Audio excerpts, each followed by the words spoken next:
Mana bir kunim qanaqa o'tadi? Ertalabdan outfit check qilib olamiz va yo'lga tushamiz. Menda bugun sessiya bor, shuning uchun o'qishga va xayriyaga borishga harakat qildim. Sessiyam 10 da, lekin men 9:30 da уже universitetda binosida edim.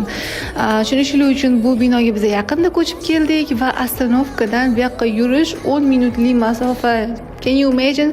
Ertalabdan keyin kofe ichdim, hech nima yegim kelmadi, to'g'risini aytsam. 12:30 da sessiyadan chiqdim.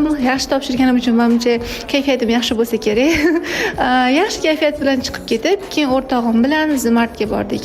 You know, Zmart the best place for me. Eng yaxshi ko'rgan joyim menga Zmart.